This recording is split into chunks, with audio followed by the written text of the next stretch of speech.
क्योंकि आज हम बात करेंगे how to face the camera, लोगों पर कैसे प्रभाव डाले या इन्फ्लुएंस करे अगर आपको कैमरा के सामने बोलना हो तो। मैं अगर अपना ही उदाहरण लूं, अगर मेरा कंटेंट बहुत अच्छा हो पर मैं एक प्रभावशाली तरीके से कैमरा पर उसे प्रस्तुत ना कर सकूं, तो क्या आप मेरी वीडियो देखोगे? शायद नहीं। आज के दौर में यह स्किल तो मास्टर करना जरूरी है, क्योंकि अधिकतर कम्युनिकेशन आजकल कैसे हो रहा है, वेबिनार्स द्वारा, गूगल मीट्स द्वारा, वीडियोस द्वारा। तो इसके कुछ टिप्स आपको बताती हूँ। पहली चीज तो अपना कॉन्फिडेंस बढ़ाइए कैमरा पर। अपने मन से ये डर निकालना ही होगा कि जिसे हम कैमरा फियर भी कहते हैं। कोई हवा थोड़ी है ये कैमरा। कैमरा से ना दोस्ती करें, तभी उसके सामने आप कंफर्टेबल होंगे। आपको पता है, जब मैंने पहली बार कैमरा फेस किया था ना, तो मैं अचंभित रह गई थी और एक चुप्पी सी हो गई थी, जैसे मुझे बोलना ही नहीं आता। तो मैंने भी धीरे धीरे कैमरा को अपना दोस्त बनाया।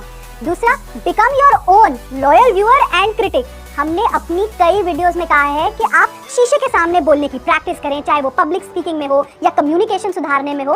पर यहाँ पर ना आपने उसे रिकॉर्ड भी करना है। आप ही दर्शक हैं और आप ही जज होंगे।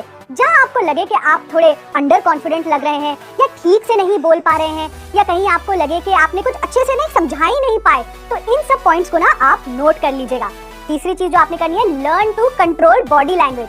सर्वेस बताते हैं कि 55% इन्फॉर्मेशन जो आप बोल रहे होते हैं ना, वो आपकी बॉडी लैंग्वेज से लोगों को समझ आ जाती है। सुना, आपके बॉडी लैंग्वेज से, शब्दों से नहीं। तो जब आप अपना प्रैक्टिस सेशन रिकॉर्ड कर रहे होते हैं, तो नोट कीजिए आप कितनी बार हाथ हिला रहे हैं, कैसे बोल रहे हैं। पूरा ना बोलते, ज्यादा झूम झूम के आप बात तो नहीं कह रहे, कहीं आप झुक कर तो नहीं बोल रहे। फिर इन सब चीजों को आप धीरे धीरे इम्प्रूव कीजिए। कुछ चीजें जो आपको कैमरे के सामने ध्यान देनी है अपनी बॉडी लैंग्वेज को लेकर, वो है कि keep your posture upright, relax. अपने गर्दन को रिलैक्स कीजिए, नीचे रखिए, बहुत ऊपर रख के मत बात कीजिए। शोल्डर्स को, कंधों को पीछे रखिए। आई कांटेक्ट तो रखना ही है, ये बहुत जरूरी है। भले ही कैमरे आपका दोस्त हो, पर दोस्त को भी तो आप आंखों में देखकर ही बात करते हैं ना। Keep your arm movements minimum, बहुत ज्यादा हाथ मत हिलाइए, थोड़ा मिनिमम रखिए इसको। ये तो आपके डूज हो गए, वो चीजें जो आपको करनी है। पर इसमें कुछ ऐसी भी चीजें जो आपको बिल्कुल नहीं करनी है, जैसे अपने आर्म जैसे क्रॉस ओवर करके ना बस खड़े मत हो जाइए।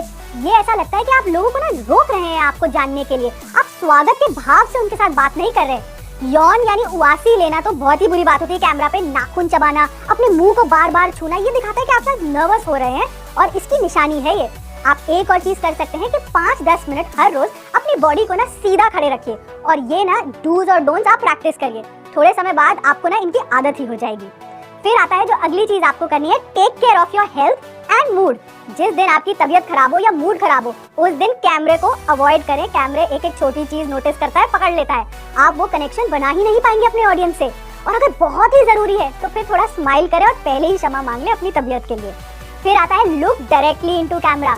मैं फिर से आई कांटेक्ट के लिए यहाँ बात कर रही हूँ, क्योंकि यही एक चीज है जो अक्सर लोग नहीं कर पाते। अच्छा, अब इसका ये मतलब नहीं है कि आंखें खुली रखकर घूरते रहे कैमरा को। ये तो बहुत ही ना एक बेआराम जैसी स्थिति हो जाती है। फेशियल एक्सप्रेशंस जो होते हैं वो बहुत कुछ कम्युनिकेट करते हैं। चाहे आप खुश हो, दुखी हो, आपको गुस्सा आ रहा हो, आप अनॉयड हो, तो ये देखिए आप अपने फेस को कैसे यूज करेंगे कैमरा पे। इससे कनेक्ट होगा आपकी ऑडियंस से। फिर आ जाते हैं अगले पॉइंट पे, वो है pay attention to your appearance. जब कोई स्क्रीन पर आता है तो पर्सनैलिटी के साथ साथ आपके पहनावे पर भी नजर जाती है। अगर आपने साफ सुथरे, अच्छे से इस्त्री करे हुए कपड़े पहने हो, तो आपकी पर्सनैलिटी भी उभर कर बाहर आती है। ये एक प्लस पॉइंट ही होता है। बाल अच्छे से बने हो, थोड़ा मेकअप भी हो, जैसे हम औरतों को जरूरत पड़ता है, तो ऐसे ना कॉन्फिडेंस बड़ी लुक आती है, और इसको कौन नजरअंदाज कर पाएगा। फिर अगली चीज जो आपने करना है, बी फुल्ली प्रिपेयर्ड। प्रिपरेशन तो आपकी नींव है, मूल मंत्र है। तो बिना प्रिपेयर करे तो कभी कैमरा के सामने जाना ही मत। कुछ लोग होते हैं जो प्रिपेयर ना भी करें तब भी कैमरा पर जबरदस्त कॉन्फिडेंस उनका लगता है, पर आमतौर पे हम सब ऐसे नहीं हैं। तो अपनी स्क्रिप्ट या पॉइंट्स को अच्छे से लिख लें, अपने साथ रखें। कोशिश करें कि रटना ना पड़े, पर लिखे गए पॉइंट्स पे ना आप बात कर सकें। इससे आप थोड़े नेचुरल भी लगते हैं। और इससे ही जुड़ा है मेरा अगला पॉइंट, वो है प्रैक्टिस का। अपनी स्क्रिप्ट को प्रैक्टिस करें। क्या जोक आप कहने वाले हैं उसे कैसे कहेंगे, उदाहरण को किस तरह एक्सप्लेन करेंगे, इन सारी चीजों को ना 2-3 बार प्रैक्टिस करें। जितना ज्यादा आप बोल बोल कर प्रैक्टिस करेंगे, उतना ही आपको कॉन्फिडेंस आएगा और ये चीजें याद भी रहेंगी। एक और छोटी सी चीज अगर आप कर सकते हैं, वो है arrange for good lighting. Practice के समय या फिर असली रिकॉर्डिंग के समय भी ध्यान रखें कि आपके कैमरे में ना और उसके आसपास लाइटिंग अच्छी हो।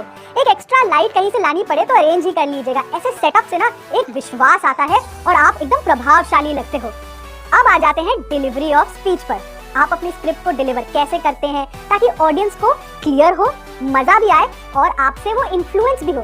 एक गोल्डन स्टेटमेंट है ना, you can speak well if you deliver the message of your heart. दिल से निकली हुई बात जो आप महसूस करें फील करें वही सही से डिलीवर होती है।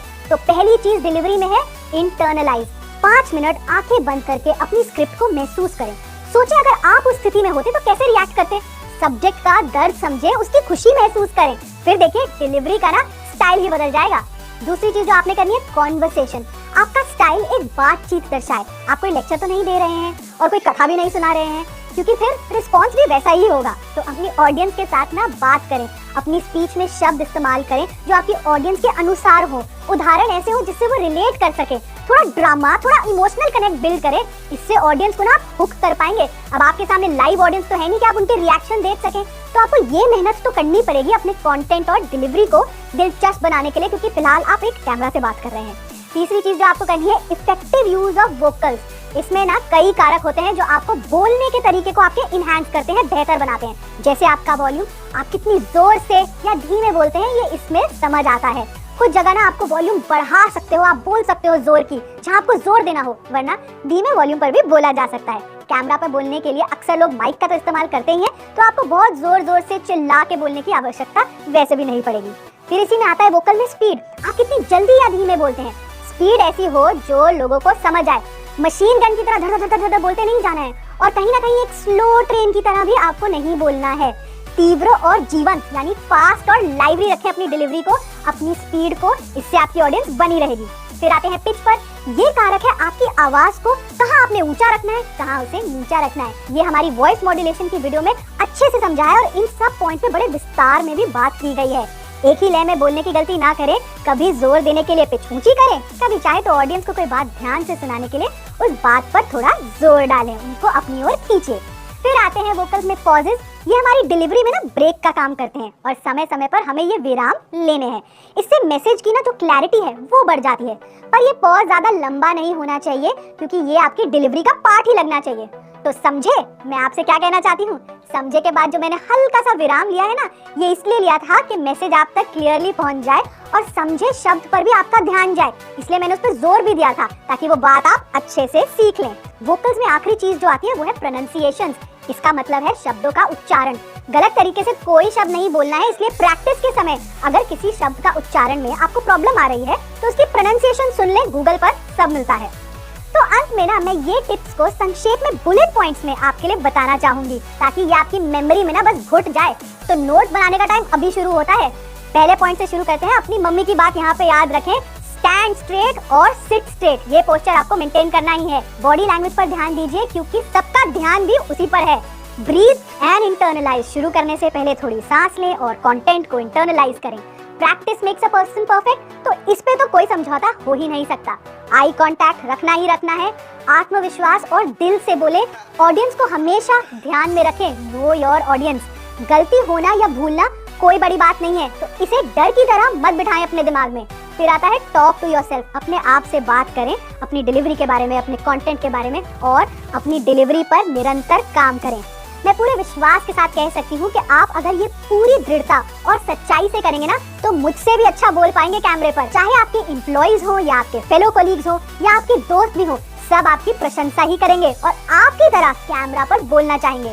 पर्सनालिटी डेवलपमेंट का ना एक अहम हिस्सा होता है इस तरह का कॉन्फिडेंस और बोलने की क्षमता रखना। क्योंकि ये टॉपिक मुझे इतना प्यारा है, तो आपको भी कोई भी डाउट हो ना, तो आप लिंक्डइन या फेसबुक पर मुझे मैसेज करके पूछ सकते हैं। और इस वीडियो को अच्छे से देखने के लिए और समझने के लिए आपका बहुत बहुत